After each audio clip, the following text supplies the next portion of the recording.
Terima kasih Dr. Raisa. Saudara-saudara, sore ini kami akan melaporkan kembali kinerja data di bidang kesehatan yang kita himpun dari kemarin sejak pukul 12.00 sampai dengan hari ini. Spesimen yang kita periksa hari ini adalah sebanyak 17.230. Kita memaklumi bahwa pada setiap hari libur beberapa laboratorium, khususnya laboratorium rumah sakit, dan beberapa laboratorium di luar jejaring Kementerian Kesehatan, mereka tidak operasional. Oleh karena itu, hasil yang kita dapatkan sebagian besar adalah dari laboratorium jejaring Kementerian Kesehatan dan beberapa laboratorium lain yang tetap operasional selama 7 hari dalam seminggu. Dari 17.230 ini, artinya total yang sudah kita periksa sampai dengan hari ini, akumulasi pemeriksaan spesimen adalah 770.600 spesimen. Hasil pemeriksaan hari ini positif meningkat sebanyak 1.198 sehingga totalnya adalah menjadi 54.010. Sebaran hasil pemeriksaan pada hari ini, Jawa Timur melaporkan 330 kasus baru dan 101 sembuh. Sulawesi Selatan kasus baru 192 dengan 60 sembuh. Kemudian Jawa Tengah 188 kasus baru dan 14 sembuh. DKI Jakarta hari ini melaporkan 125 kasus baru dan 255 orang sembuh. Kalimantan Selatan melaporkan 73 kasus baru dan 80 sembuh. 20 provinsi hari ini melaporkan kasus di bawah 10 dan 9 provinsi melaporkan tanpa ada penambahan kasus sama sekali. Beberapa penambahan kasus yang cukup signifikan, yaitu dari Provinsi Papua hari ini melaporkan 26 kasus baru dan 335 kasus sembuh. Data ini sebenarnya adalah data yang sudah kita kolek dari kemarin, namun belum terkonfirmasi secara orang per orang, hanya masih berupa data agregat. Dan hari ini sudah bisa diselesaikan secara administratif, memperinci data kesembuhan yang baru, sudah menggunakan data orang per orang, sebagai kelanjutan dari kasus konfirmasi positif yang sudah kita registrasikan dengan InnoCovid-nya di sistem pemantauan epidemiologi seluruh dunia yang kita laporkan ke WHO. Kemudian Kalimantan Timur ada 9 kasus baru dengan 11 sembuh. Maluku 6 kasus baru dengan 12 sembuh. Banten 3 kasus baru dengan 17 sembuh. Riau 1 kasus baru dengan 18 sembuh.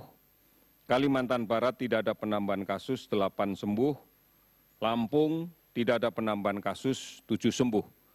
Total sembuh hari ini dilaporkan adalah 1.027, sehingga akumulasinya untuk kasus sembuh sebanyak 22.936 orang. Meninggal 34 orang, sehingga totalnya menjadi 2.754 orang. Kabupaten kota yang terdampak adalah 448 kabupaten kota di 34 provinsi. Kami masih melakukan pemantauan terhadap ODP sebanyak 47.658 orang dan pengawasan terhadap pasien PDP sebanyak 14.712 orang. Saudara-saudara sekalian, mari kita pahami bersama bahwa penambahan kasus ini menggambarkan, sekali lagi menggambarkan bahwa disiplin, kepatuhan untuk melaksanakan protokol kesehatan masih belum sepenuhnya dilaksanakan dengan baik. Artinya masih ada orang yang sakit, yang terkonfirmasi positif, tetapi tidak melaksanakan isolasi diri dengan baik.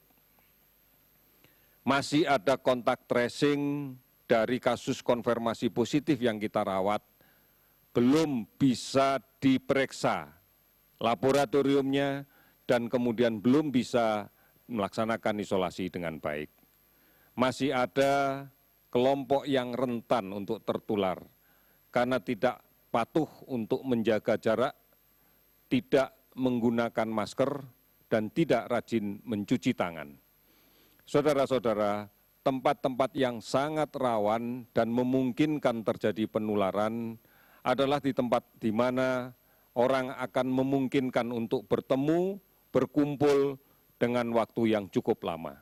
Misalnya di kantor, kita harus memperhatikan betul pengaturan tempat kerja sehingga physical distancing atau menjaga jarak bisa dilaksanakan.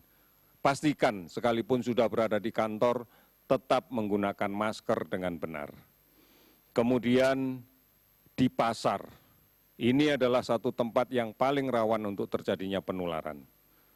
Oleh karena itu, pasti gugus tugas daerah akan melakukan pengaturan terhadap operasional pasar agar dipastikan semua pengunjung pasar, semua penjual yang berada di pasar bisa menjalankan protokol kesehatan dengan baik. Demikian juga di rumah makan, di warung. Dengan mulai banyaknya aktivitas yang dilaksanakan di perkantoran, kita harus memperhatikan betul saat jam makan siang yang dilaksanakan bersama-sama. Ini yang harus disadari bahwa inilah tempat-tempat rawan yang memungkinkan terjadinya penularan. Oleh karena itu, saudara-saudara sekalian harus mencari cara, harus mencari upaya agar aman dari COVID-19 ini. Ingat, apabila saudara-saudara yang aktif bekerja, kemudian terinfeksi, dan Anda pulang berada di tengah-tengah keluarga, maka sangat mungkin kontak Anda dengan anggota keluarga yang lain, dengan anak-anak kita, dengan saudara-saudara kita, dengan orang tua kita akan sangat memungkinkan terjadinya penularan. Inilah pentingnya mengapa kita harus bersama-sama memiliki komitmen yang kuat untuk menjaga agar kita tetap aman, agar kita tetap produktif, agar keluarga kita aman. Komitmen ini yang kita butuhkan. Yakin kita bisa melaksanakan ini. Oleh karena itu, saudara-saudara, sekali lagi, mari dengan bergotong royong, kita hadapi bersama, kita tanggulangi bersama penyebaran COVID-19 ini. Kita pasti bisa. Terima kasih, selamat sore.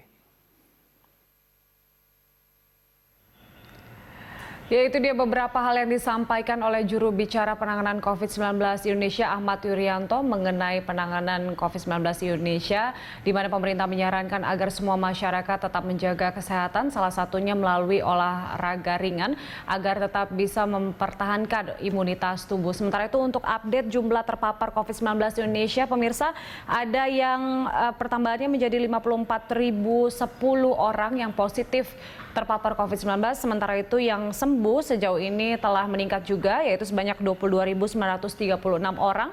Kemudian yang meninggal dunia akibat COVID-19 sejauh ini adalah 2.754. Dan pemirsa, breaking news berita 1 masih akan kembali usai jeda.